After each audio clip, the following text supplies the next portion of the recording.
Huh? And waiting for Emily Dickinson to speak to me. Yeah. So Eric, you will the romantic lighting we need so much is we're getting that together. And oh, now we're talking. All right. And no more Blue Mitchell on the trumpet. We'll have to cut that. All right. Oh, wow. Blue Mitchell has done his thing, right? Yeah. Wow, beautiful. All right, I want to. All right. We're ready to go, yes? All right, I want to welcome everyone to the Bird and Beckett to our first Thursday of the month poetry series. For those who would like to read in the open mic portion of the evening, please talk to our resident poet, troubadour Jerry, and sign up. And even if you don't want to read, I suggest you sign up and improvise some improbable word salad that we'll all absolutely love, I'm sure. But so the usual format is the two features have roughly 20 minutes apiece. I think we'll lean a little, give a little leeway to Jeffrey since his book event tonight in particular, and he's going to be accompanied by Ken Weichel, who is both a poet and a publisher, and in this case, Androgyne Press is the publisher of Jeffrey's new book, When I'm Dead and Feeling Blue. So Ken will read first, then you got people lined up to and then Jeffrey. Then there'll be a very short break, and then we'll have the open portion of the evening. So Ken has been, I've known him and of him since the 70s. He's Androgyne Press has published a lot of different people over the years. He's an accomplished poet himself, and looking very much forward to hearing him this evening. So, Ken Weichel.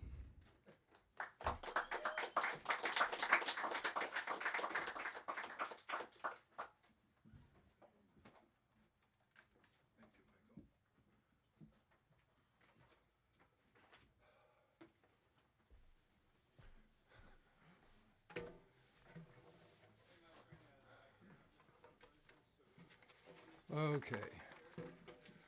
So, Give me a second. I'm going to put that mic down just a little bit so we can see it better. okay. In the camera, the entire world is watching. Just like at Kent State. Kent State. There's a couple people missing half of that. Oh, yeah. Careful, people. Yeah. Okay, thanks. Okay. First, I'd like to thank all of you for showing up today. I know a lot of you came to listen to Jeffrey, and Jeffrey's been a good friend of mine for many years. In fact, this is Jeffrey's first book. It's also the press's first book. So this was back in the 80s, so it's been a while. Okay, so I'll read a few of these.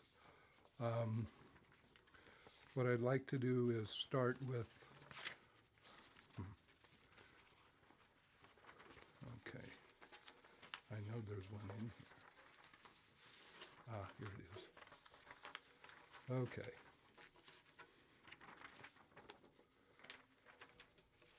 Let me get it. I'm sorry for all this. Wasn't quite prepared to do it right off the top. Okay.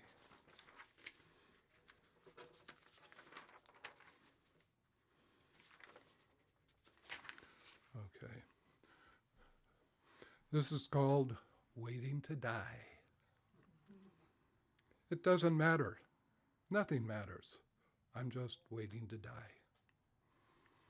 We are all just waiting to die. Everything I do is only to pass time. How can anything really matter when we're all just waiting to die? It doesn't matter that we are sick or ill, whether we are worked too hard or paid enough or respected or hated or what. It doesn't matter. We are just waiting to die. We are all going to die, it's just when. And that time that we wait for death is called a lifetime. There's nothing sad, nothing tragic about dying. It just happens and that's it. It's over.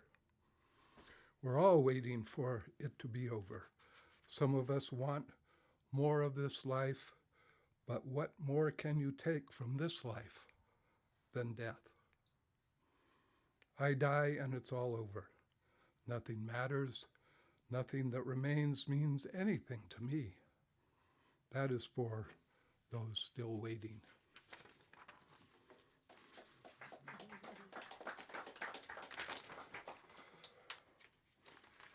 Okay.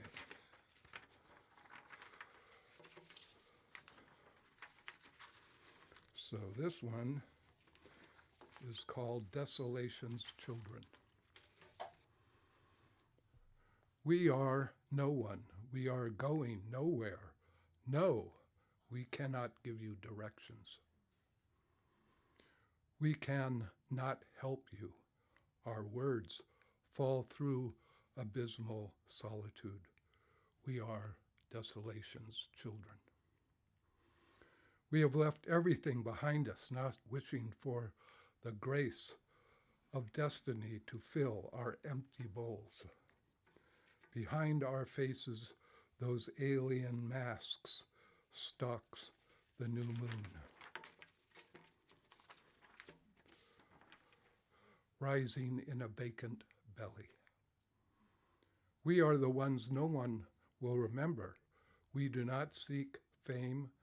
In our darkness, we find eternity and finally peace. Motionless and devoid of meaning, our lives kernels of light, for so long entombed in this pungent flesh that decays on our bones. Without notice, we pass each day, caged in these paltry bodies, despairing to find our way back home.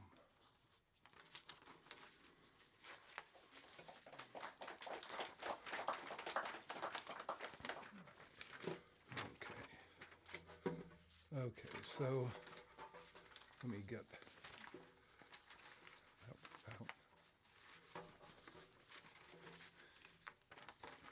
I'm going to spend most of my time shuffling papers, huh?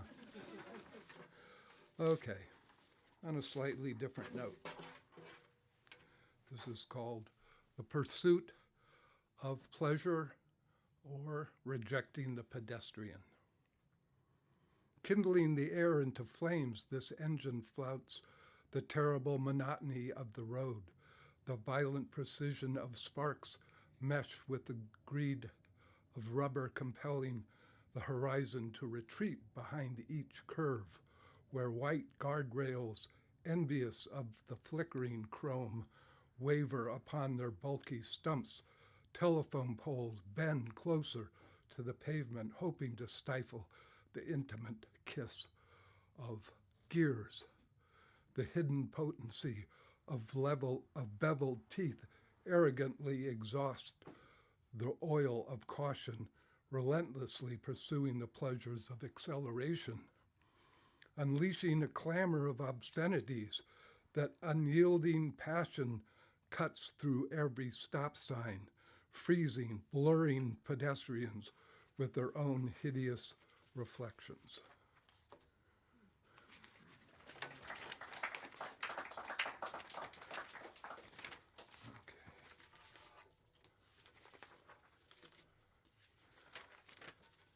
Okay, so here's a nice short one. I don't know how I'm doing on time. Is anybody? You're doing fine. Oh, okay. This one's called Zable. You offered me 9 books for a price. I refused. You burned 3 of them, offering me the remaining 6 at the original price. I refused. You burned 3 more and offered me the 3 last books at the original price. I bought them.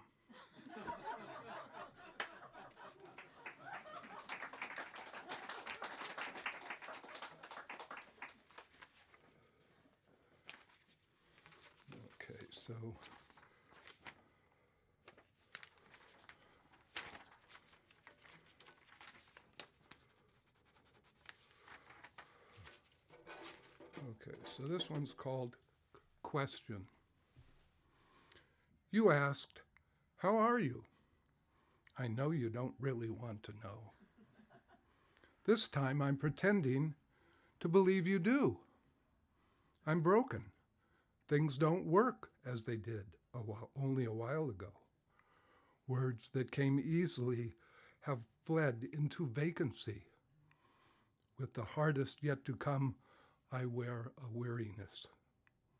The feeling of being washed up on an abandoned island, empty conversation with mirages, a single voice nobody ever answers. I pass without notice, casting no shadows, no next 5 years, to project, just to ignore, waiting to die without a trace. When I die, will you say my name the next day?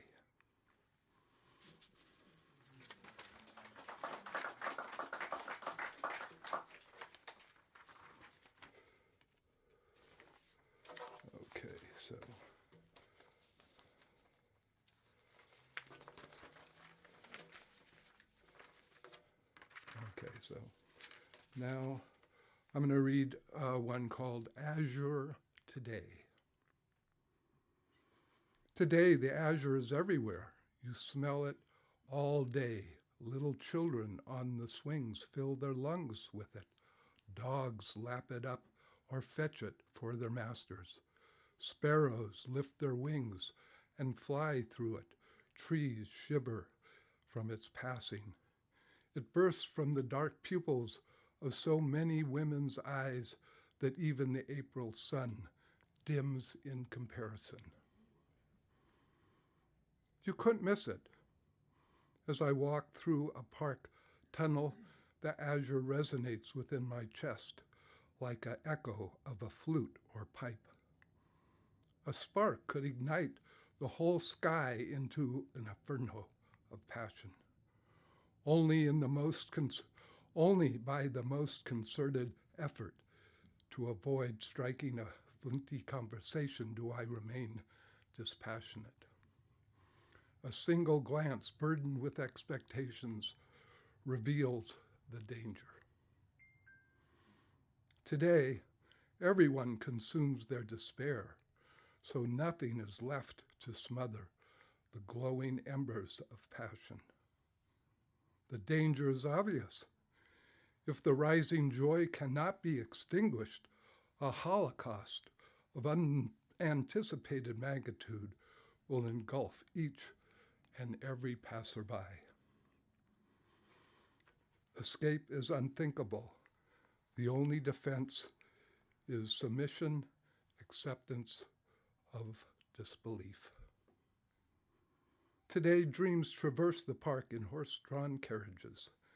Leisurely, they circle the bandstand and the tea garden, stopping briefly to watch the buffaloes grazing. At the children's playground, they jump from their carriage and climb onto the merry-go-round, then run over to the slide and sweep down, yelling. Their enthusiasm for unadulterated joy, exceeded only by the song of a single brown sparrow. Today, not a single marvelous fantasy is abandoned. They all meet on the meadow for a picnic and a softball game. The depth of the sky releases its color, and azure rains upon everything. Azure floods me with excitement I cannot contain. I fear tomorrow when I become a chalk outline on the sidewalk, where I fell into the gulf of your blue eyes.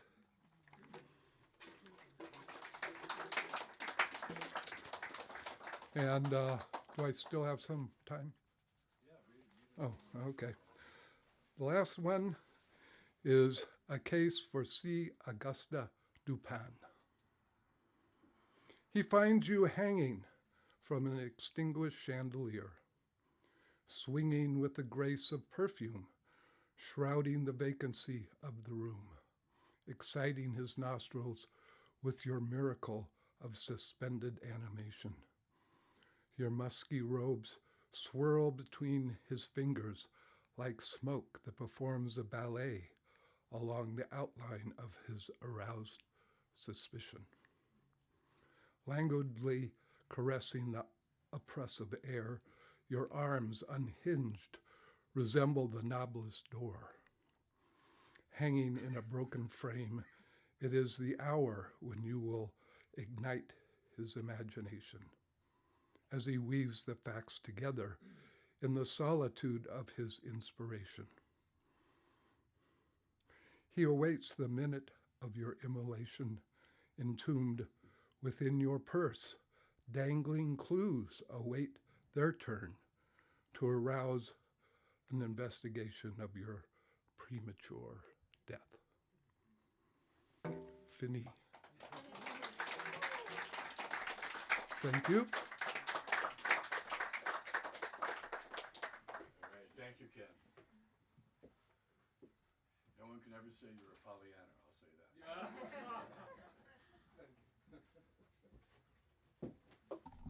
All right, so that was Ken Weichel, the distinguished publisher of Androgyne Press. Now, Ken, don't be too modest now. Come on now. You know, you need a few accolades in this life, and you're well entitled to that. So, and our second poet of the evening is the estimable Jeffrey Zable, who his middle names, the first letters actually are J-A-Z-Z. What are the two middle names? Is Jeffrey? Jeffrey Allen Jeffrey Allen Zachary Zable. So his parents were anticipating something from him. So I've known Jeffrey for a number of decades. We're both still young men, of course, but and I've known him most in the percussion world, Afro-Cuban folkloric percussion. He's a distinguished practitioner of, and we're looking forward to hearing him read this evening, probably some stories and as well as things from his new collection, When I'm Dead and Feeling Blue, which is available tonight for purchase. And yeah, let's see what we got in store here.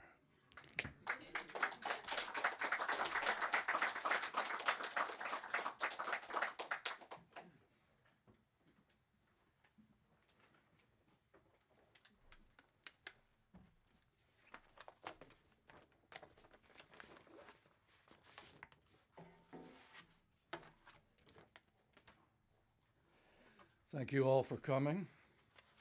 And does anybody remember that old show called Romper Room?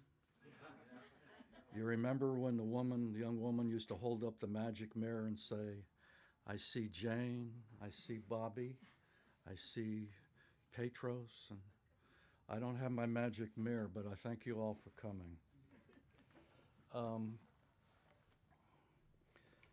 I want to dedicate this reading to Ken, my publisher. He's published 3 of my books, and Michael, who helped me get this book together. And I've known both of them for many, many years. Okay. I'm going to read some work that probably represents about 40 to 50 years of my writing. And the first couple pieces I'm going to read from a book that Ken published called Zable's Fables. And that was, 1986? something like that. The fish and the bird. One day, a fish and a bird agreed to have sexual intercourse. The fish jumped out of its bowl and lay on the table as the bird proceeded to mount her. Immediately, the fish complained that the bird's claws were digging into her scales, causing great discomfort. The bird quickly took offense at this complaint and began flying around the room, trying to work off some of his anger and frustration. In the meantime, the fish was beginning to turn blue all over and was taking deep breaths, one after another. She tried to call to the bird for help, but he was so busy flying around that he didn't notice her. By the time the bird had calmed down, the fish was lying there, swollen, with her eyes popped out. Not realizing the fish was dead, the bird flew down upon her and resumed having sex. He presumed that he was doing an excellent job, since he did not hear a single complaint from the fish. When the bird was finished, he looked into the fish's eyes to see what kind of response his lovemaking had made. The fish did not move nor make a sound, but just lay there with her eyes popped out. The bird interpreted the fish's response to be one of ecstasy. He imagined himself to be one of the most incredible lovers in the universe, for never before had he witnessed such a response to his lovemaking. He began to soar around the room like a falcon, full of joy.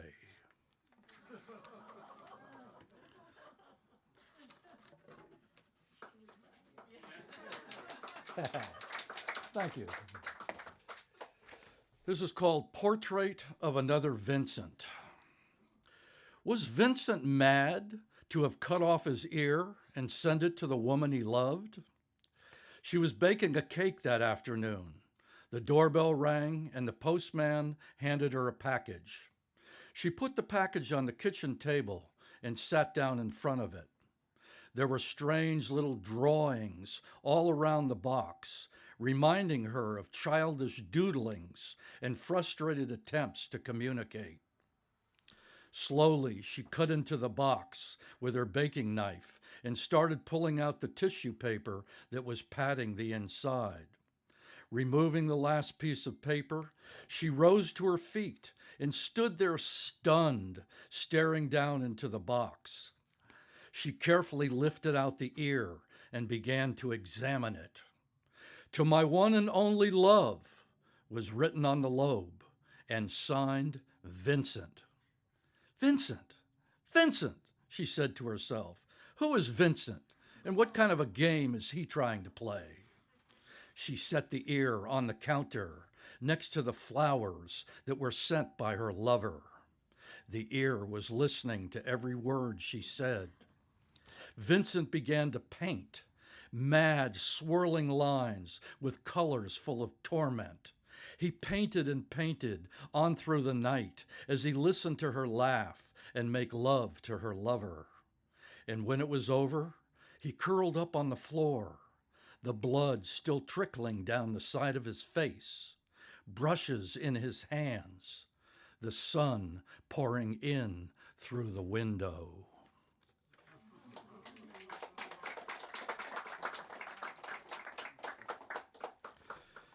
The happiest man in the world. A friend of mine told me that he knew a guy who was the happiest man in the world. So I said, well, I have to meet this guy. Take me to him. And as soon as we were face to face, I said to him, hello, motherfucker. I hear that you're the happiest man in the world. Oh, ha, ha, ha, ha, ha. He laughed for almost a minute. Then I said, I'm going to punch you so hard, all your teeth will come out. Again, he laughed, but this time for twice as long. And when I pulled out a gun and fired it, missing his head by no more than inches, he responded, you're making me so happy, I think I'm going to cry. Which is exactly what he did, only they were tears of joy, unlike the tears I was used to.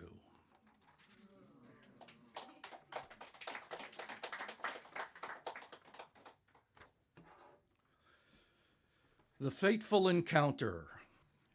Running into God at the meat market in Safeway, all I could think of saying was, "Who would have guessed that you shopped here too?" I heard that steak was on sale today, so like everyone else, I figured I'd take advantage of it. Of course, I don't buy the best cut, so I never feel more special than your average person. "That's very noble of you," I responded, "but I have no doubt there are millions who can't afford any cut at all." "Do you really believe so?" he asked, with a concerned expression. "I have no doubt about it," I answered. With that, God lowered his head, thanked me, and went on his way.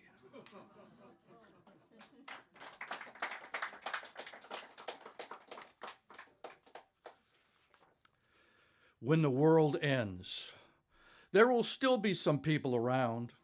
The most famous television personalities, movie stars, and sports heroes will survive, as will the top entrepreneurs, international billionaires, and the cleverest sociopaths and psychopaths of the time.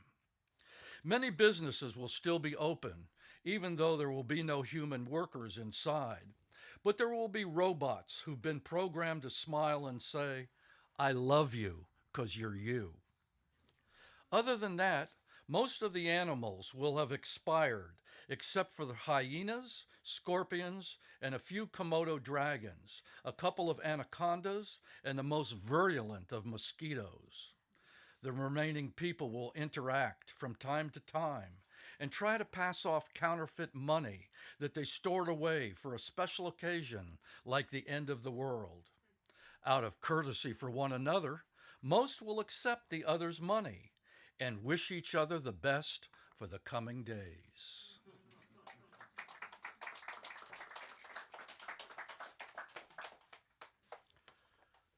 The simple trick. The headline of the email read, "Harder and Longer." Below that, in smaller print, it said, "Any man can last 2.5 hours in bed by following this simple trick." And without opening the information link, I said to myself, big deal. I can easily last 10 to 12 hours in bed, especially when I'm feeling depressed. Heck, years ago, when I went through some serious bouts of depression, I would sometimes spend whole days in bed, only getting up to go to the bathroom or to quickly down some food. As to harder and longer, I never want to be a hard person ever again. Especially the past few years, I've been striving to be a much softer, sensitive, caring person in general. So all I can say is that I'm glad I didn't waste my time reading about the simple trick, because I have no doubt that the information would not be for me.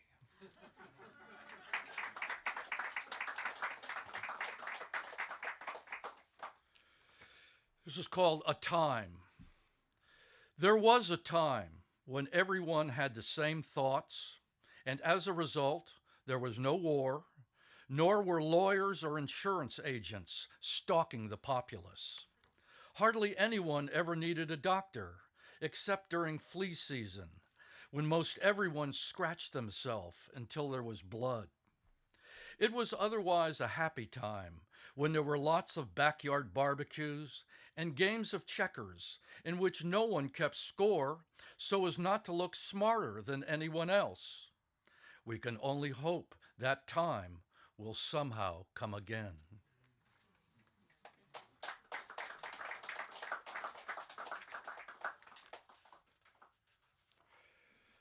Remembering the Ride of Paul Revere.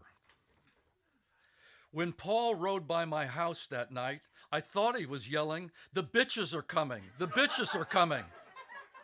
So I jumped out of bed, put on my best wig, powdered my face, and threw on my waistcoat. But when I got outside and saw that the enemy was coming, I ran back inside and hid under the bed. How long I stayed there, I no longer recall.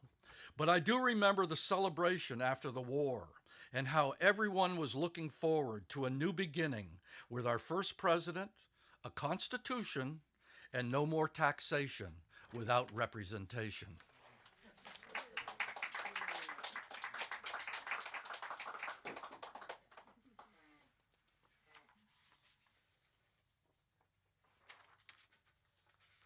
This is a personal story.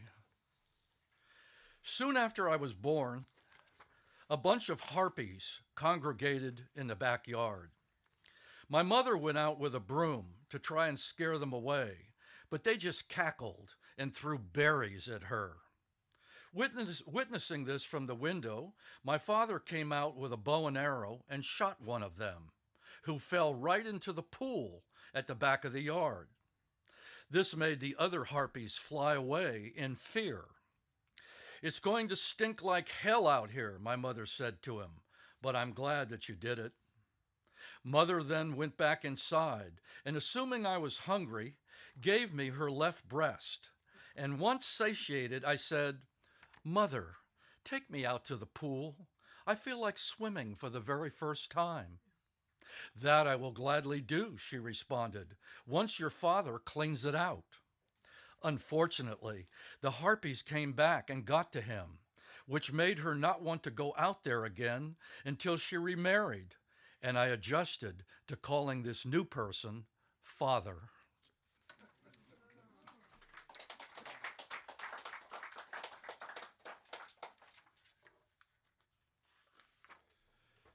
Fetishism.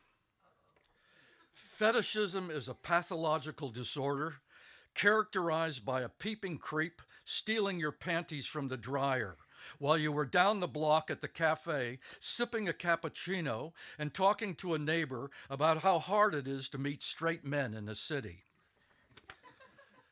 The fetishist usually holds the desired object and licks, rubs, or smells it, which reminds him of lonely vacations as a teenager in which he put his arms around a tree and fantasized high heels pressing into his back until he achieved an erection. Though the majority of fetishists are male, sometimes women will cross-dress and imagine their vaginas being licked by bears, wolverines, and sometimes even lions, depending on their relationship with their fathers, who were also fetishists, married to women who were soccer moms and devoted churchgoers on Sunday.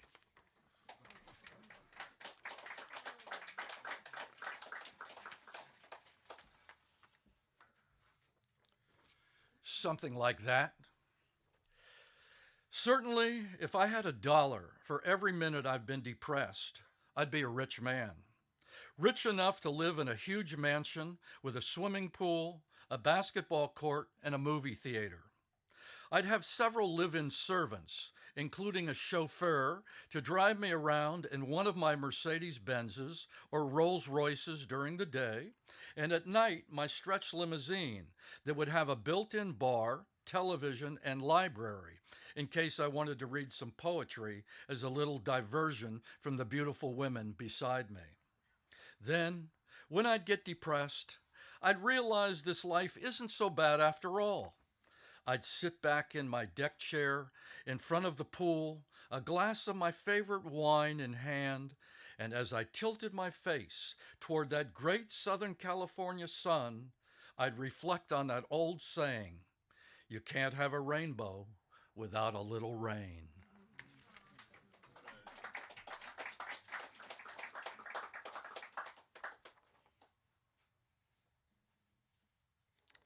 Erogenous zones. I wish they were never discovered, because if they hadn't, there'd be no rapes, child molestations, and unwanted pregnancies. People would keep their hands to themselves and treat each other with the respect that each person deserves. And there'd be no peeping Toms lurking around backyards, trying to catch an unsuspecting man or woman coming out of the shower or changing from their clothes into their pajamas. People would no longer need to lock their doors at night, frequent strip joints, or buy porno movies, which only make bad people a lot of money. Men would still be able to act like men, play real men's sports like rugby, cricket, and tiddlywinks, and women would still be able to have Tupperware parties and wear the latest fashions without feeling threatened while walking in the street. There'd be more time to talk about important things in life, like grandma's new set of teeth, or how the girl across the way was finally able to buy a bicycle after saving her allowance for nearly a decade.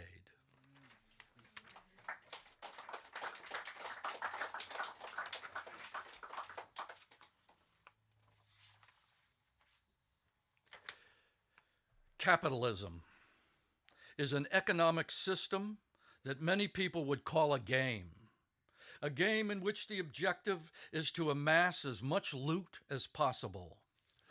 Of course, the winner will use theirs to obtain the finest foods, high-end automobiles, lavish vacations, mansions, some of which can be equivalent to 3 to 5 city blocks. And most importantly, they'll have the purchasing power to acquire a top-of-the-line mate who possesses beauty, sexiness, and youthful vigor. It should be noted that capitalism has been around for a long time, and that many of those who have been the most successful participants have not always played the game fairly in amassing their fortune. These people, nonetheless, sleep well at night and are able to maintain their positions because they can pay for the best lawyers and politicians to protect them. This is just a fact of life, which most of the losing players have come to accept.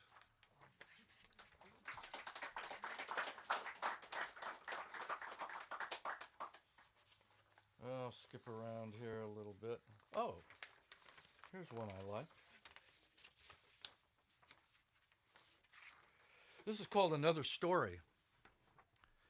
After Little Red and I were married, we bought a cottage near her grandma so that we could keep an eye on her. At first, we visited Grandma every day. But as Red and I got busier and busier, we were only able to stop by once or twice a week. Knowing how vulnerable Grandma was to wolves, we bought her an alarm system that sounded at our house if there was trouble. Everything seemed normal until one night Grandma's alarm went off at about 3 a.m. So Red and I rushed over there as fast as we could. When we opened her bedroom door, we saw that she was halfway down a wolf's throat.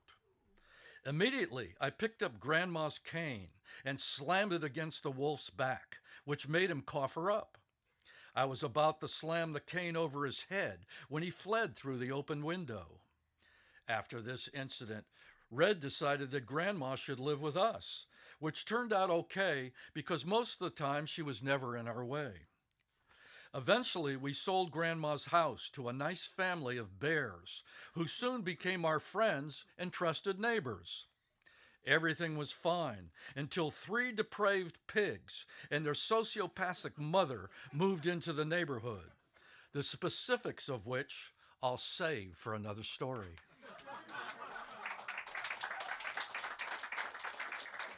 I'll read a few more here and then I'll get a couple from my book. And this is called Jimi Hendrix. Still popular as ever, playing the underground circuit.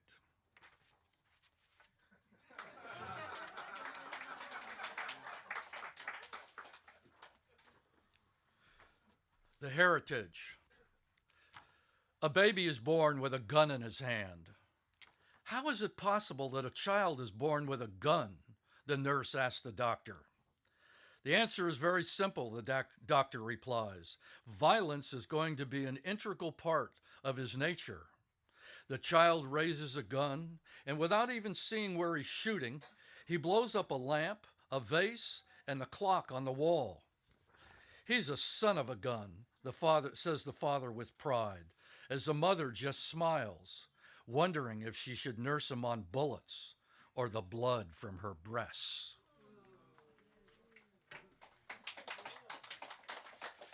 Thank you. I'm going to read a couple from my book, and we'll call it a night.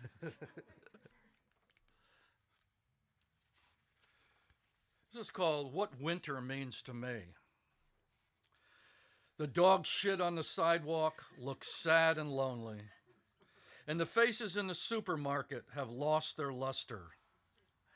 When I think of my past, I have no idea how I got this far, only that my hands are always cold and someone is trying to call me whose words never reach my ears. I want to say something positive, but the reaper is always there in the back of my head. So I walk to the window and say something to the outside air. Would you please give me 1,000 more chances? Would you please forgive me for all the wasted time? Would you please put me out of my misery? One by one, the faces appear in front of me, telling me I'm beyond redemption, that my position is final. What is my position? I finally ask, and then there is silence. I go back to bed and pull the covers over my head. Stay that way for the rest of the season.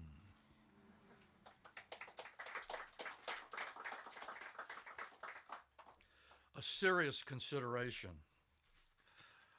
Sometimes I think about the advantages to being a corpse. Corpses don't worry about food or how they will get money to buy it.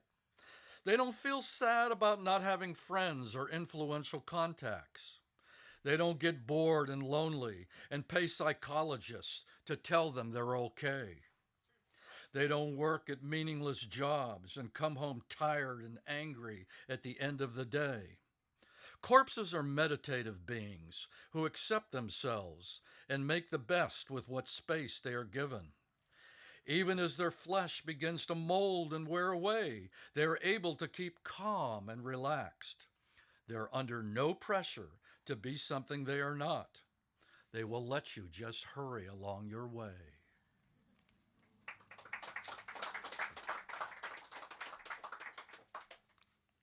Couple more. This is one I wrote many, many years ago. I was at the Reunion Club, and there was a conga player there, like myself, and I really liked his playing, and so I went home and wrote this poem. It's called Conga. Black hands on drum, spiders dance, hungry for white, inviting skin of sound. Messages feeding the rainbow princesses, locked away in ovular rooms. Blue sweat of Africa, rinsed from voices of the soil into the air, in a clear but trembling lament.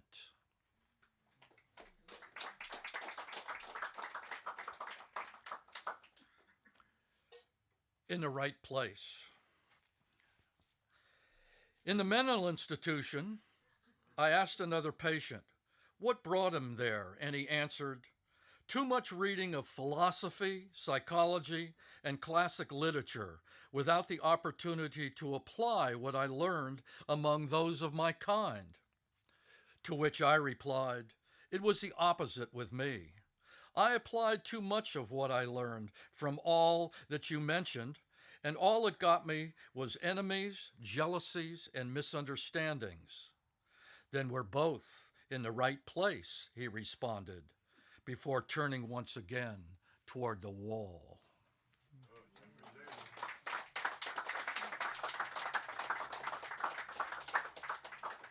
A lonely guy.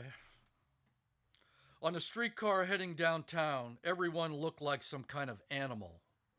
One was a vulture, another an armadillo, another a chimpanzee.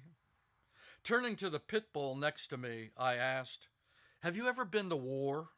And he answered, I am always at war. I kill for the thrill of it. Hem was correct when he said that war brings out the best in us. Moving to another seat, I couldn't tell what kind of animal was sitting next to me. I'm a hybrid, she answered. Mother was a cockroach and father was a giraffe. I was about to ask how they did it when the hippo driver announced that the streetcar was broken and that everyone would have to walk from there. And even on the street, everyone looked like some kind of animal, whereas I remained the same, a lonely guy in a world that seldom made any sense. One more? One more. God, the pressure I feel is just beyond. I don't know if I'll be able to contain myself. Here, I've known this guy for 40 years and he's kicking me off the stage. But I can accept it. I'm learning to accept just about everything and everyone. Never mind. Okay, if this is the last one, all right, this is called This Is No Nursery Rhyme. The capsule from the burning bottle turned everything dark, and nothing was ever the same. Baba Black Sheep said he would bite me with his iron teeth, and the children once known as Jack and Jill were now Smack and Vil. Vil standing for villainous. We're going to take all your money, she hissed in my ear. Buy more guns, drugs, and take lavish vacations. Live like royalty for the rest of our days. So with nothing left to lose, I downed another capsule, which put me to sleep for a long, long time. And when I awakened, I looked into the eyes of Baba Black Sheep, who'd made a hole in my chest and one in the back of my head. Thank you for coming. Thank you very much. Anybody interested in the books? We have some books. My wife has got some, and Ken, my dear publisher, has some, and onward we go. All right, once again, Jeffrey Zable. When I'm Dead and Feeling Blue is the name of the collection.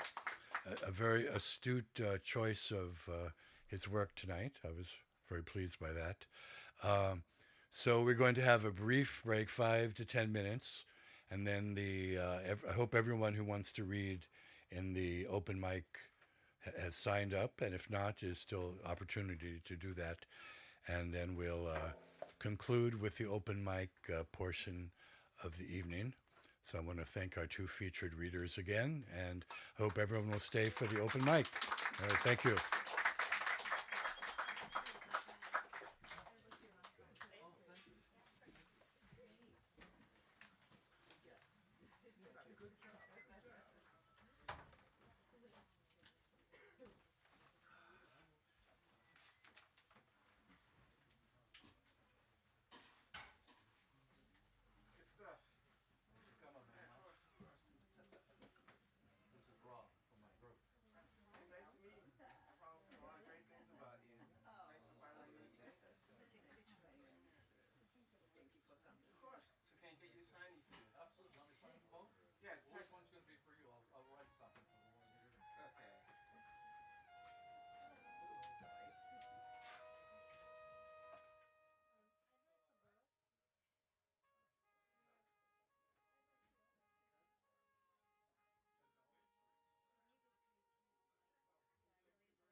All right, everyone, we're going to get started on the open mic portion of the evening.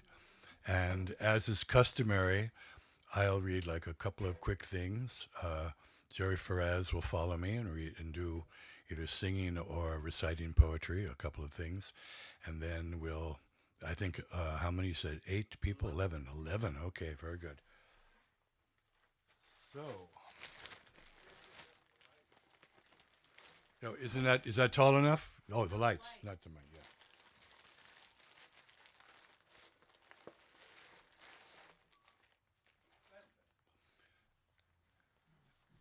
All right, I'm going to read a poem that I wrote for the late and much lamented poet from North Beach, Ronald Sauer. He had a poem that I really loved in which he ends it by addressing the sun and saying, "You're the only one who never nagged me to get a job."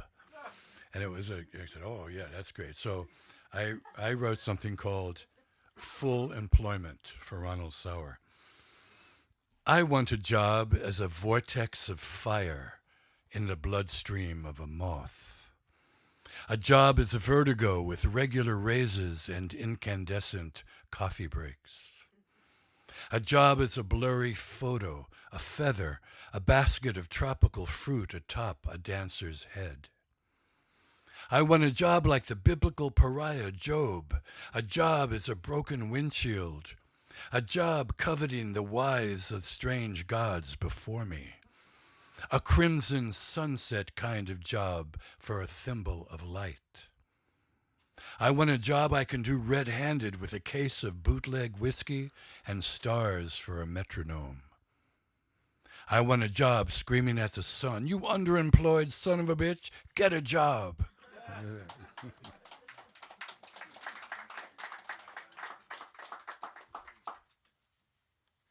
And because Jeffrey read his Little Red Riding Hood poem, which is rather fabulous, because that's one of the Little Red Riding Hood. If you don't know that story, you should go. We all know it. You should go back and study it, though. That's one of the classics. But this is entitled "Blues for Riding Hood." Grandma was half digested in the wolf's belly by the time the story began. But we couldn't let the picnic basket go to waste. The wizened little gherkins, the tomatoes verging on burgundy, the olives black as oars, the wine with undertones of seaweed, rust, cement, and licorice. Grandma, a sharp dresser with a big appetite in her day, would have loved it.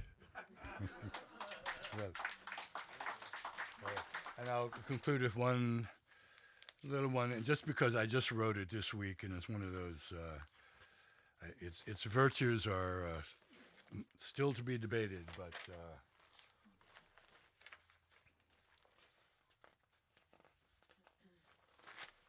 it's called Alchemy of Hidden Things. The Bacchanalian grammar of sobriety is just a rounding error.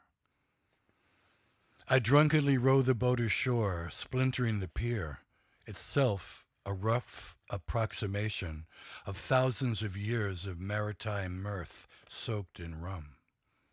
What the hell is this clown talking about? At least I'm not playing the abandoned baby in a minefield card as I calibrate the occult algorithms that feed war, that war, and this war. Give me contrapuntal double times and off-rhymes, taxi drivers with exquisite accents, scribbled identity cards, heliocentric silence, the cadence of moonlight, unflappable flowers marinating in the spit of luxury-addled tycoons. Ground and pound, dink and dunk, keel over, post up. Stare at the ground till your beleaguered soul comes into focus. Yeah. Thank you.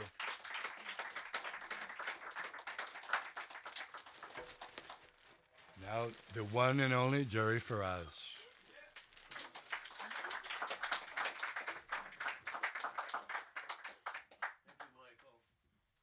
I know Michael's my oldest friend.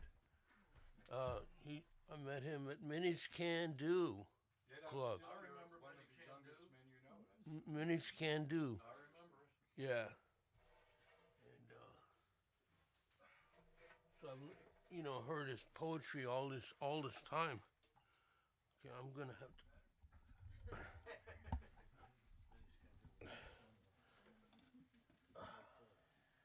Oh God.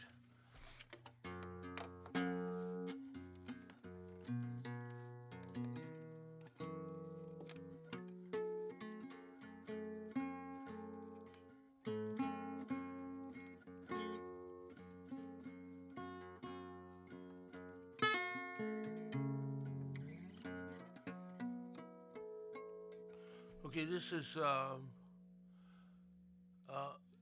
gonna sing a couple of songs that I wrote with my friend Jane Radis back in the late 60s, I met her.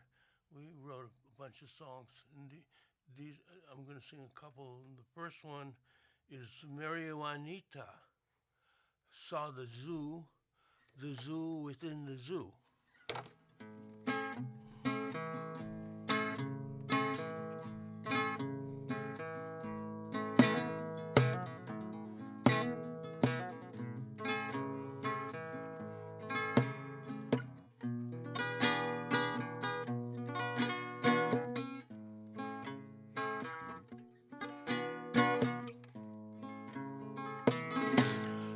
Juanita, she saw the zoo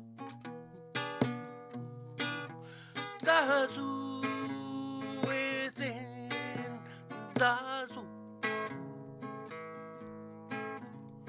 It's one big happy family too. All the animals that love you, it's true.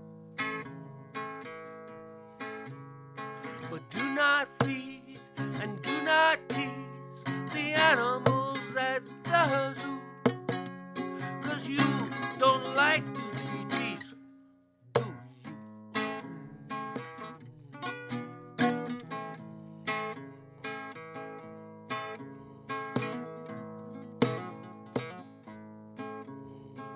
Here come the keeper of the zoo, cleaning cages, oh look how he do. Here at the zoo, the sky is blue,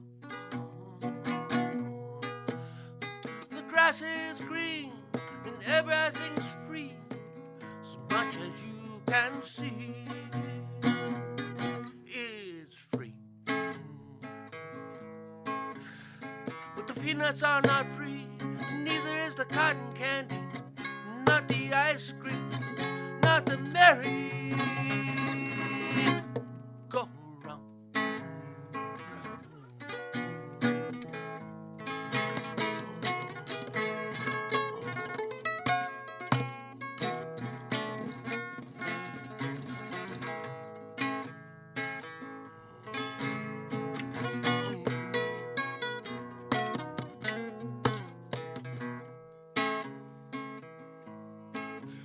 Juanita, she said to me, I wished I could sit in a tree, just like that little blue cuckoo I see.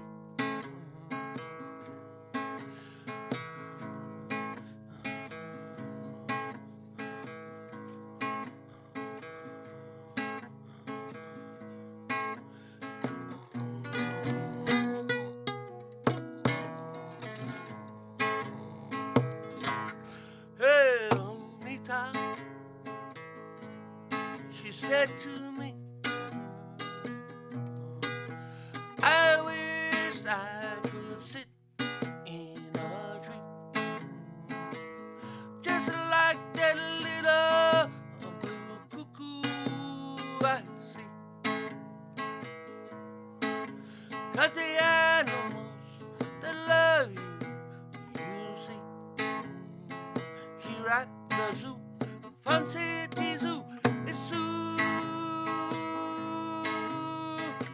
Ha! Logical too.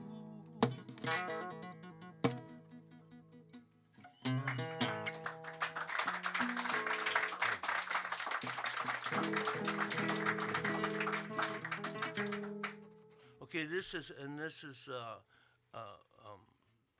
another song we wrote called "To the Jaguar."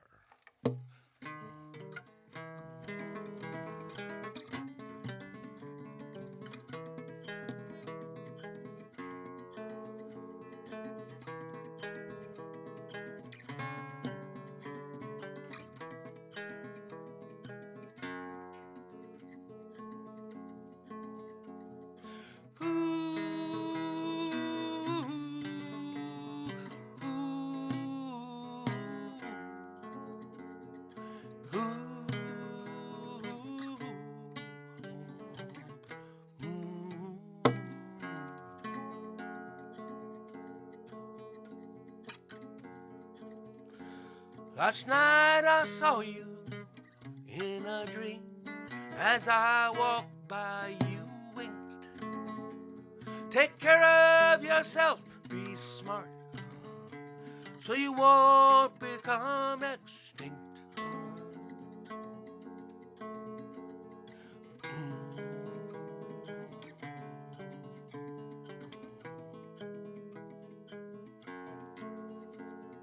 Palm trees flutter lightly as you go in search of game. To me your life seems nicer, it's not easy being tame. You are an animal, you're free and you're strange.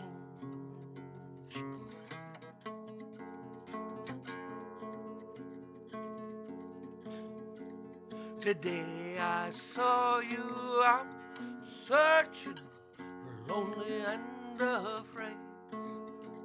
You roared at the wind and you blew it far away.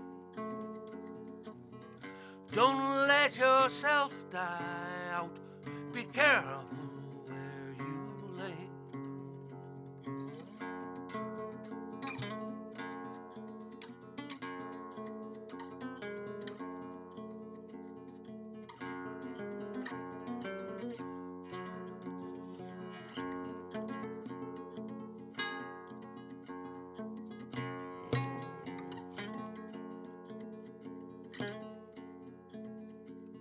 It's true I'm of the race of man, born free and everywhere in chains.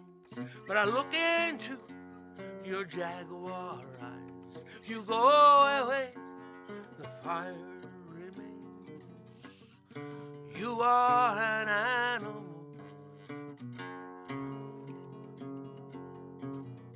don't let the hunter get you for your pretty fur.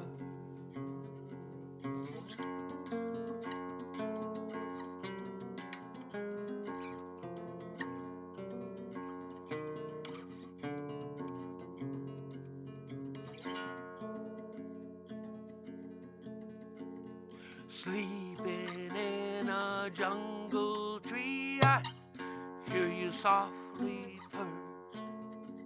You move a lot, leaving just a trace of where you were.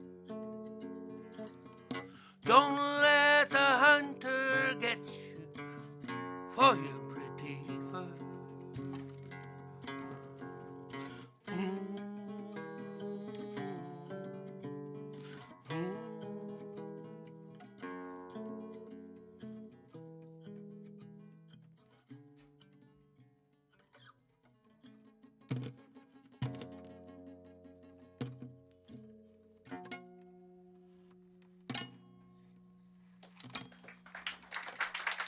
All right, thank you.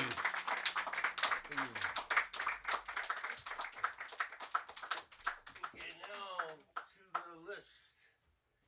All right, we've got a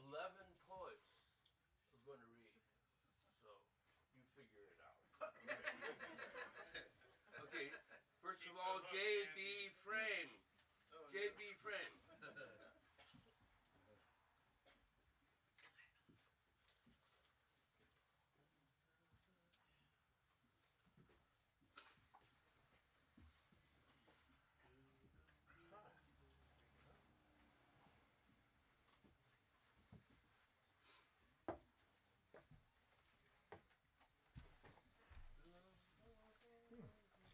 Hello.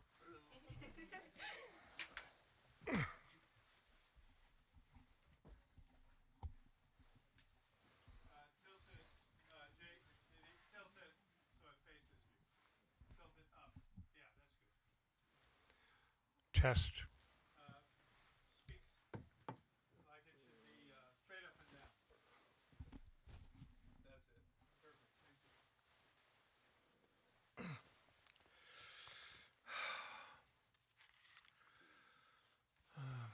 Let's see. Get my glasses out here. This is called Beat Down. It's 4 stanzas.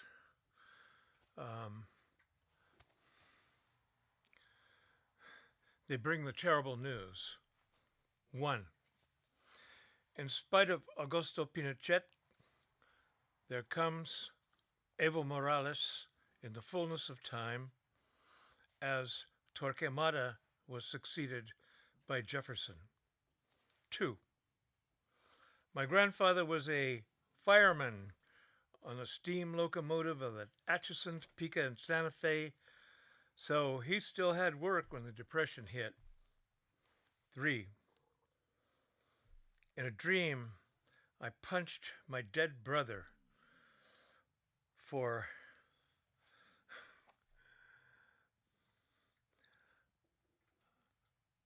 wounding my knees. The Holy Ghost still intrudes into my mind's heart of hearts, chilling the night with unwanted revelations. 4. I have a tendency to ignore disagreeable opinions, not my only vice. I sometimes lie without thinking. Now I have one more.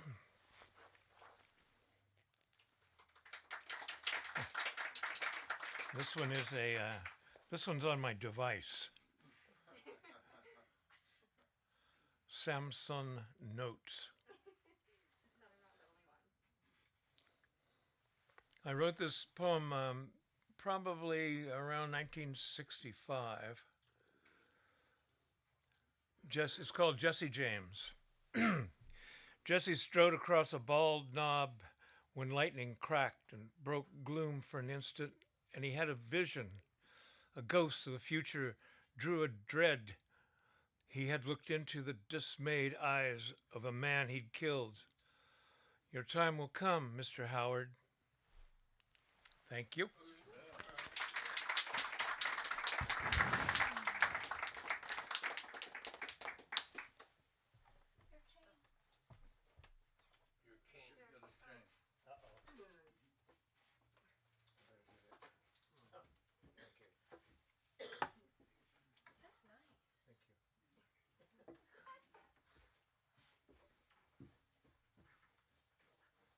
Okay, next is, looks like Ava Freeman. Okay, and do you want to stand or do you want to? Yeah, but I got you. Okay. Thank you for the assistance.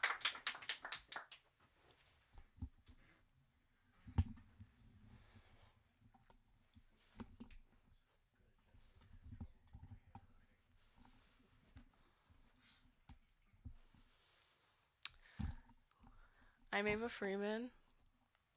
This is entitled The Day That Did It. One day, man made law. It was one that came running at us with the government saw.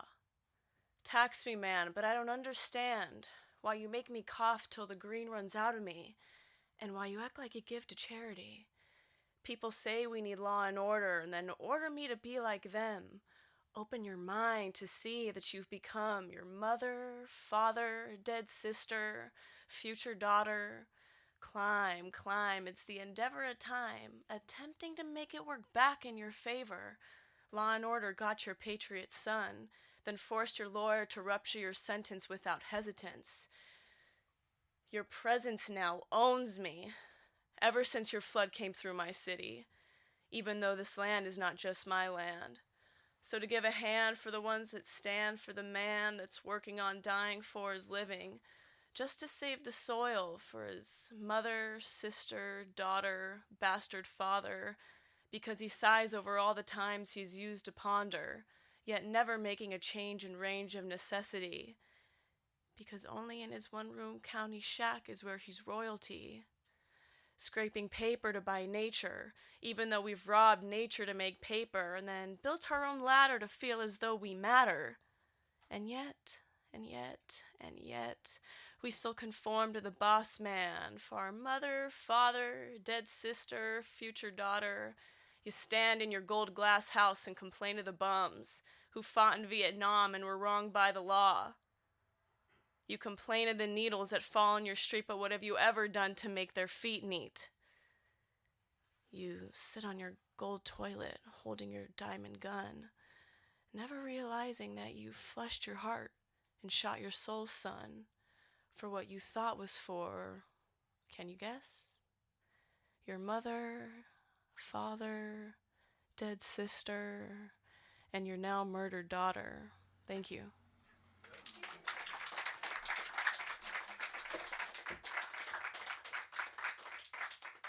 Thank you, Ava. Thank you very much. Okay, and now Annika Drake.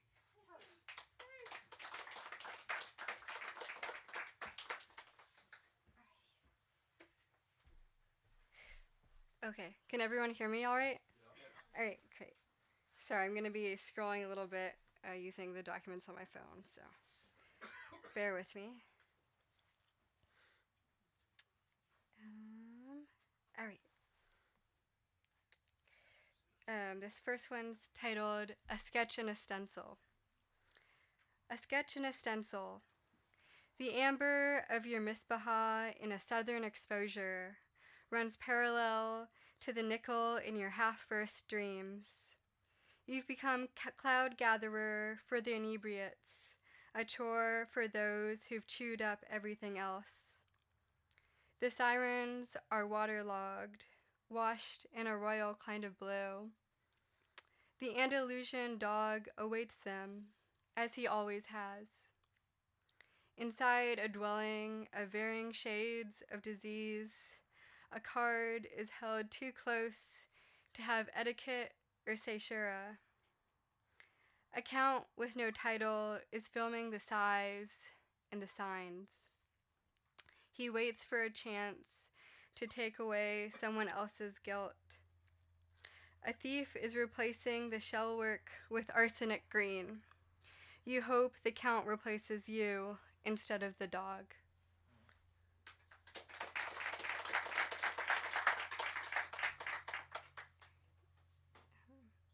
And this next one, the working title is How It Will Be. How it will be. You see, it's like I said. As you enter a room, you see another room. A moth appears in the same suit as the first man.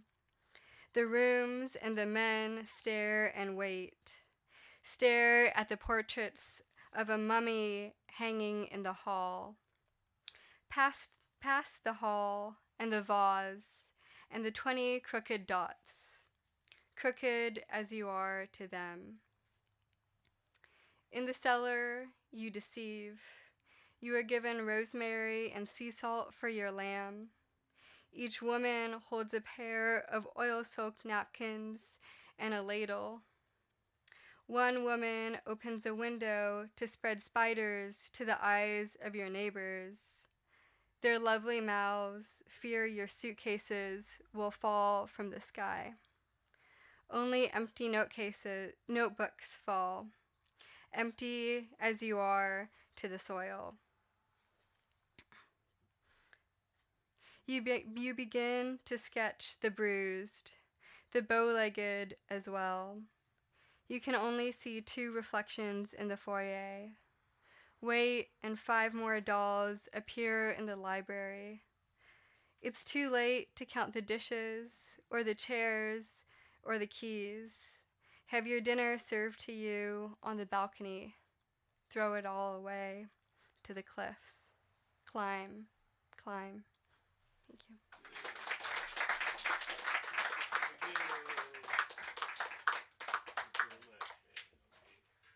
And A.B. Har. A.B. Har.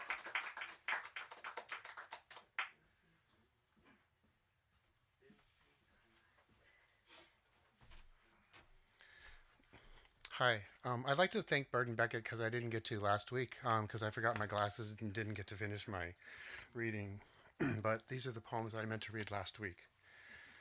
Red-winged blackbird fire. If loss were assigned a color, it would be pitch black, the absence of all color. 2 red-winged blackbirds, last birds from the fire age, speed from pale blue into daylight white, knifing reality while you sleep. As the red and yellow on their black wings flits in the blue air for mere seconds, a fire glitters. Dayglow of poppies sparks from the obsidian, dropping into the yard while the 2 women on Grandview grow rainbows in the ground like weeds. That poem is in the current issue of the Haight-Ashbury Literary Journal. Thank you. White pelicans. We snaked the dawn round Tomales Bay to curvy whims of the watery quarter moon ebbing tide. Buckeye blooms greeted us as the friends they have forever stayed. Black as coal, a single cormorant, elongated wings stilly warming east to west in his train track scraps. Crow and deer in a summer leisure with a flyover and jaunt to cross Highway 1 as time stood still as a mouse. A charismatic baker's dozen of white pelicans grouped for brunch. 9-foot wingspan tightened for a torpedoing, scooped into the glassy moon, sending it on a flight. The bone white hit a palest blue liquid sky as one form shattered into another pacifically. The other 12 collectively drifted like pool floats riding his waves. All that peace, hugging a curve, trying to remember what I was saying before this song. Thank you. And Superstar. You sit, 5th brightest in any night sky, the jewel in Lyra's crown, your tune. Pierce, framed glass, ennobling Vega, sway me with your radiant means. A blaze strung out on the farthest horizon with a hushed San Francisco audience. Your yoke pulls false forthright realism of those brighter that have formed, to have believed you are the one true star and demand a united glory, leaving even the brightest in a now commanding twisted force of nature. You are not the brightest fire in any sky. As you string your lyre, seducing fools, the sky turns and darkness courses. I look skyward into an unending void, delivering Sirius into my panorama, coordinating matter into perspective. Thank you, Amy. And Bernard.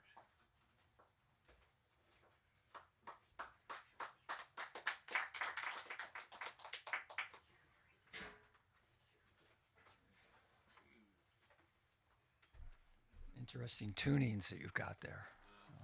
That's something. This one's called The Left-Handed City.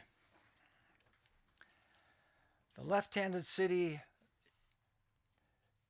is not a fixed place. It's fluid. Its many streets are really only one street, forever flowing to the left, spiraling inward. It belongs to everyone. This street was named Borrowed Baseball Glove Street in memory of all the little boys and girls who borrowed right-handed gloves to wear backwards on their left hands to play stickball in this street. If you go to the left-handed city, you will never fall asleep and never feel tired.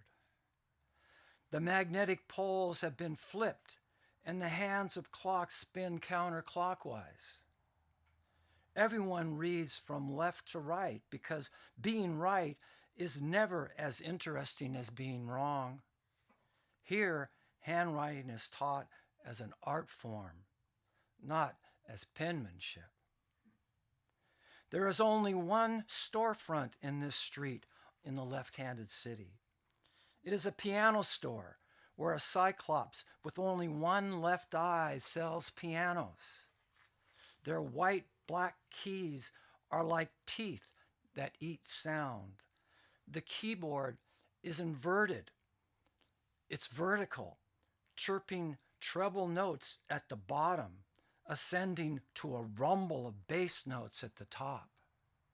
He promises never to ask payment for these musical wonders, a kind of left-handed credit. The Cyclops does nothing all day but peel leaves of artichokes straight down to their heart. He gives the leaves away as tokens to be used on the toll roads that lurk all around and threaten this enchanted street. The concrete sidewalk was poured ages ago, but it is still wet, forever hardening, so the people continually scratch the words La lucha in this concrete. They scratch with love and determination, using only the beautiful gawky script of their left hands. On this street, everyone seems to be walking backwards like a film rewind in a movie screen. Limitless dyslexic dollar bills flying back out of the sky, returning to land in people's hands. They are valued only as symbols of infinite grace, not for exchange in the alchemy of debt and guilt. If you find yourself in this street, you will eventually meet the woman who carries her small dog in front of her like a baby wrapped in a blanket, draped around her neck. Her dog is old and blind. She has placed a sun visor on it to wear to hide the shade from its eyes.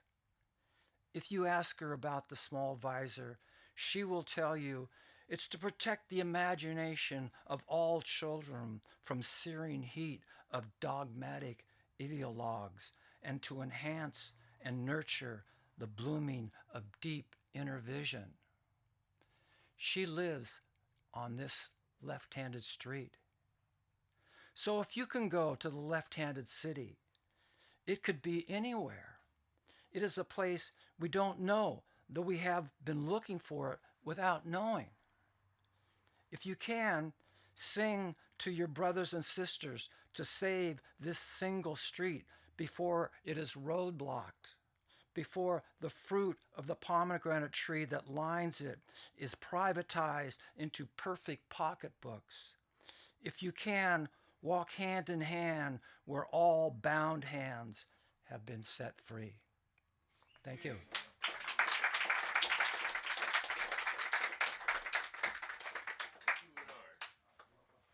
then JD.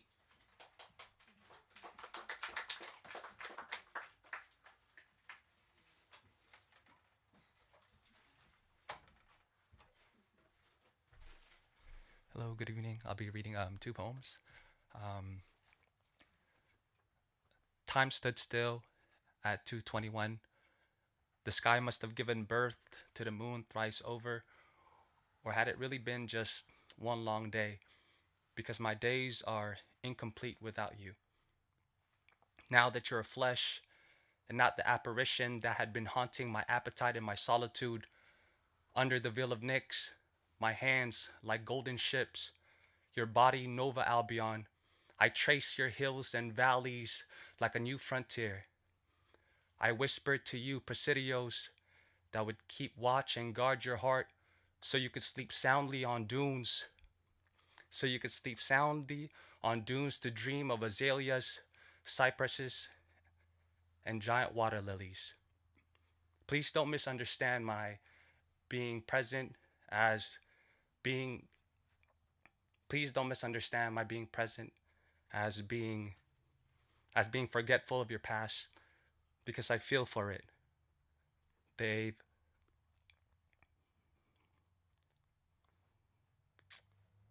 I'm sorry. If I could kindly start over, if that's okay. Thank you.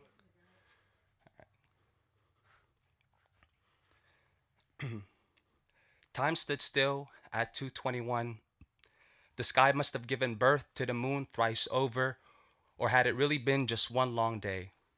Because my days are incomplete without you. Now that you are flesh and not the apparition that had been haunting my appetite and my solitude, under the veil of Nyx, my hands like golden ships, your body Nova Albion, I trace your hills and valleys like a new frontier. I whisper to you presidios that would keep watch and guard your heart so you could sleep soundly on dunes to dream of cypresses, azaleas, and giant water lilies. Please do not misunderstand my being present as being ignorant to your past. I feel for it. They took advantage of your welcome, forced their missions on already sacred grounds to kneel in front of firewood. How did they miss your divinity? But let's steer clear of the indecency of dwelling in what's over and done. Instead, let's give vibration to a city of gold that would spark a new renaissance.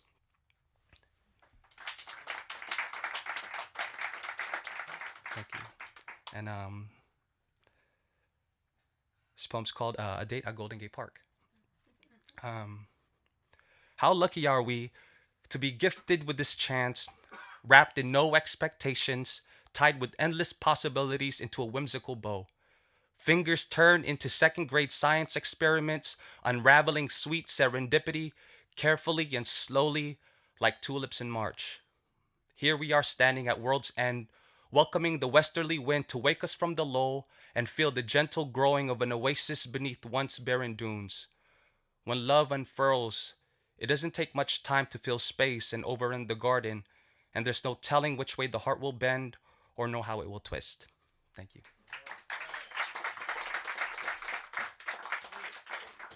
Okay, and Scooter.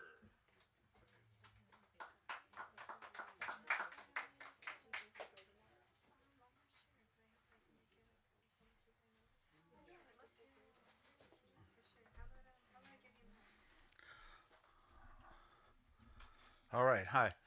One new one, one old one. Let's go with the new one first.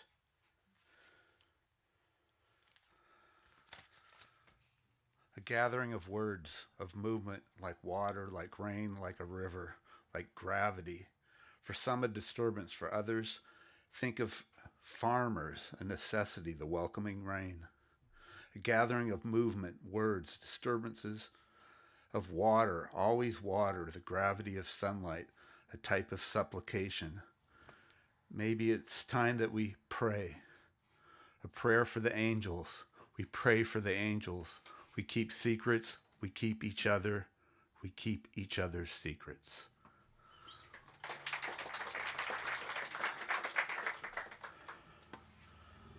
All right, here's an old one. It's called Dream Poem.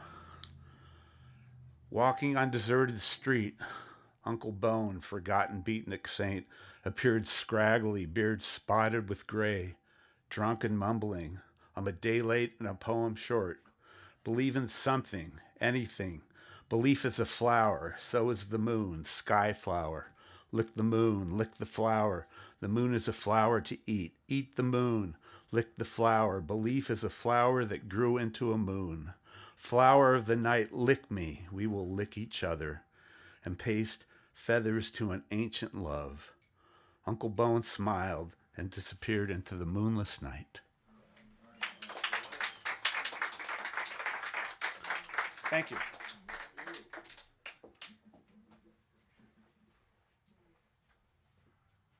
Okay, and Emily.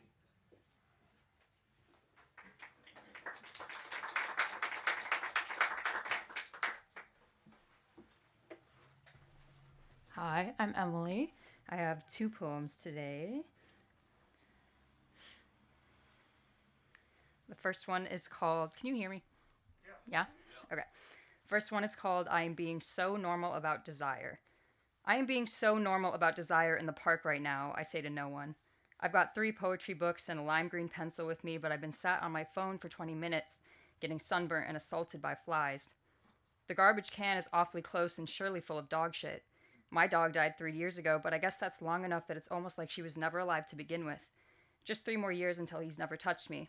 3 more years till it's been 7 and my cells have all turned over like yeast donuts in a fryer. I am being so normal about desire, I insist. I'm counting blades of grass and getting pissed about every photo you ever sent me. Of the hole in your sleep shirt, of your bed head, of your cheek. I'm watching freckles form on my arm and going insane thinking about sexting the lyrics of every other freckle when I was 18. Going insane over how it worked, over how it still might work, but I'll never get to know now, at least not with you. The worst part is that you started this. You started this and made it my problem, and now I can't nap in the sun without hearing that song in my head. The one that promised you'd never make a fool out of me. But of course, because truly, of course, I'm just the fool you took me for.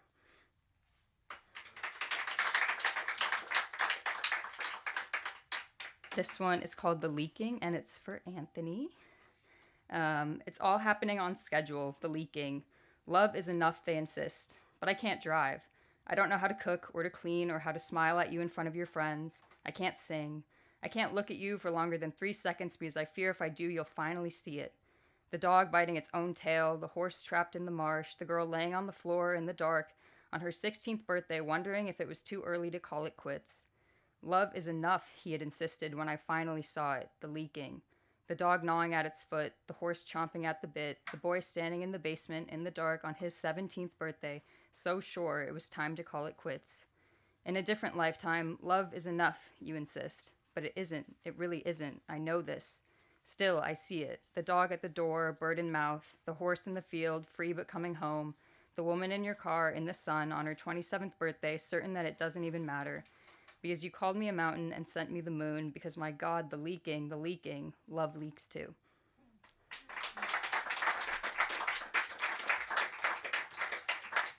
Thank you, Emily. And Claire.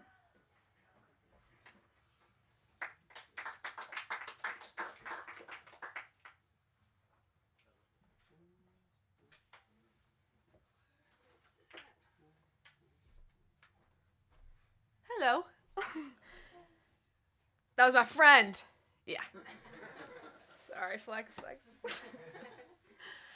I have 2 poems. This first one is called A Great Big Nothing. This is the unevent of my life, where I learned to tell nobody nothing, except the doctor an accurate rating of my pain on a scale of 1 to 10.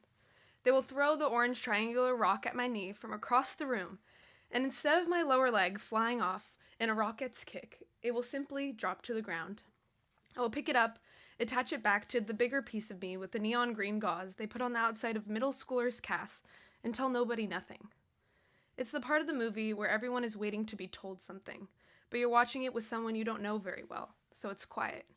You just sit there, and they sit there, and you think, wow, it's kind of nice just to know something is true, and not feeling the need to say it out loud. Confirm or deny. You're a pussycat. You're a rag doll. You're a good wet kiss. Remember that one time I got so sick, so fast, I just threw open my hands and flushed it down the toilet? I washed my paws really well, but I couldn't get away from the fact that it happened, and I was proud to care for myself in secret silence. A hidden surprise, the yolk inside of an egg. I wasn't able to picture anything moving towards me in a way that was both soft and fast. But then it did, and from that moment on, I could imagine it quite well. It was sublime and explosive. I jumped up and down, swirling one of those paper streamers in the air, while blowing on a kazoo that spit glitter out of its bottom. I looked around and saw a big empty field, a long open road, a hall full of light, and there was nobody, and it was perfect, because there was absolutely nothing to say.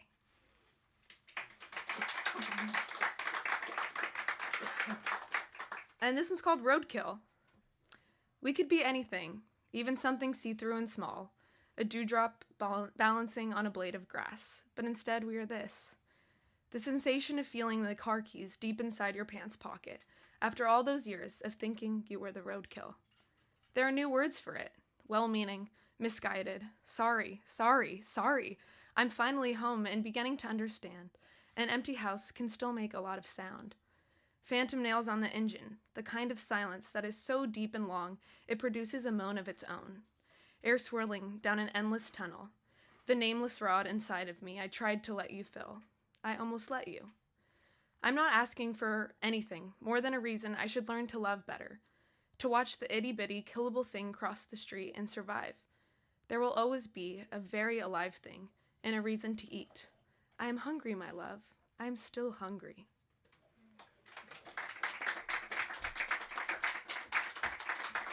Thank you, Claire. And now we have Marie.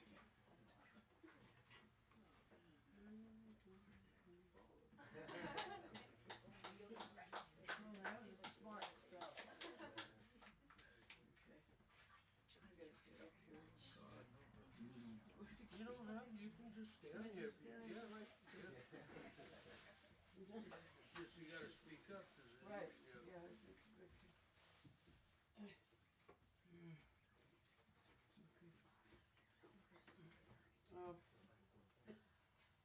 I used to take the roll at school, and the kids would say, I'd say, Johnny, here. Mary, here. Eric, here. Marilyn, here. Joe, president. It's true. It's true. I never forgot that. Okay. Lately, I had a problem with AT&T. My phone. I found out at the central office that my phone number was dumped for somebody else's, and I had noise on the line, right? So I came home one night and I just gave up. I just said, my phone is dead and I am alive. That's it. You know, you get preoccupied about, it's just weird that your phone is dead, Okay. I have great difficulty seeing a tree being destroyed. And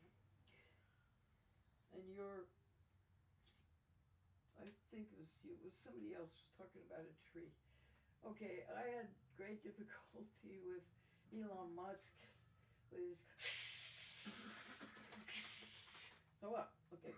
So I was sitting in my room in the back, and there was this magnificent tree. And here's what I wrote, because I just felt like crying, because I'm hearing this chainsaw take this tree down piece by piece by piece. So I just wrote this. November 19th. Tree. Goodbye, tall tree. You were so pretty to me, but somebody was to disagree, and they took you apart piece by piece, and down you went. The ugly and brutal sound of the chainsaw permeates my mind. It is the sound of the destruction, the elimination of beauty. Goodbye, sweet gift of nature, with me for so long.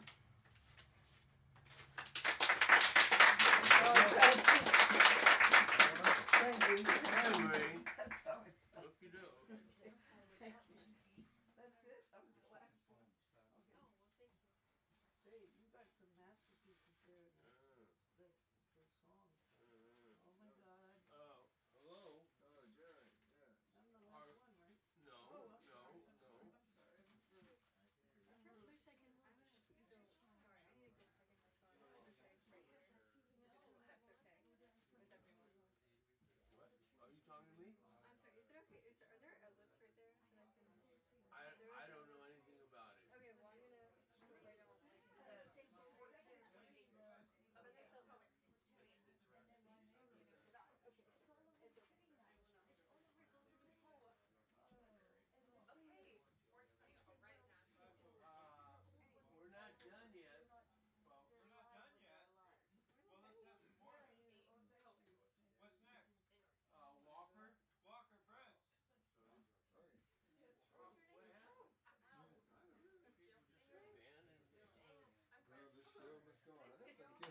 everything. So I say, tonight's a full moon, a beautiful full moon, and it's also the birthday of Rilke, who was born December 4th. And so for that, I feel it apt to quote some lines of Rilke as they come to my mind.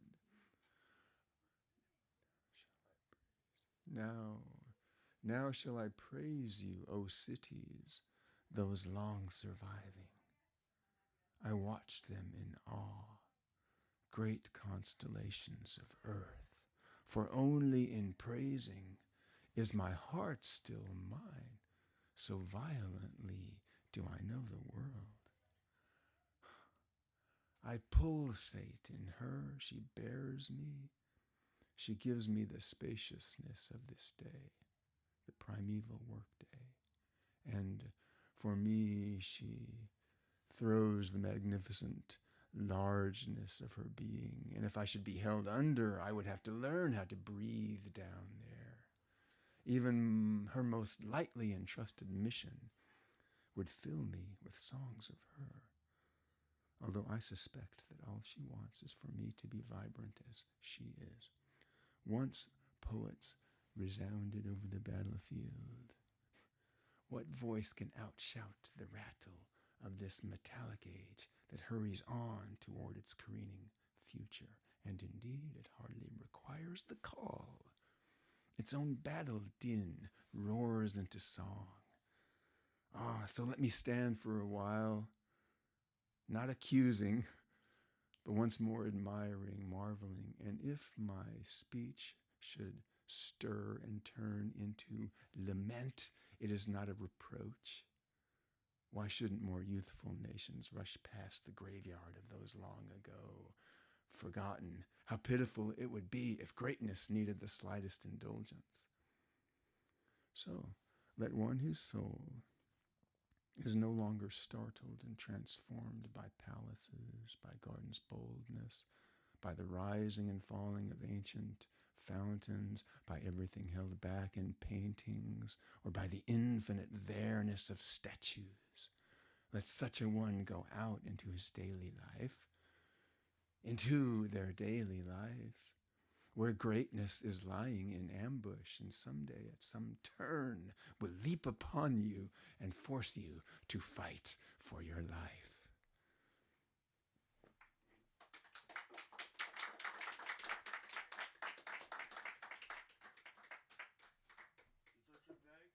Oh, yes, thank you. Oh, yes. Okay,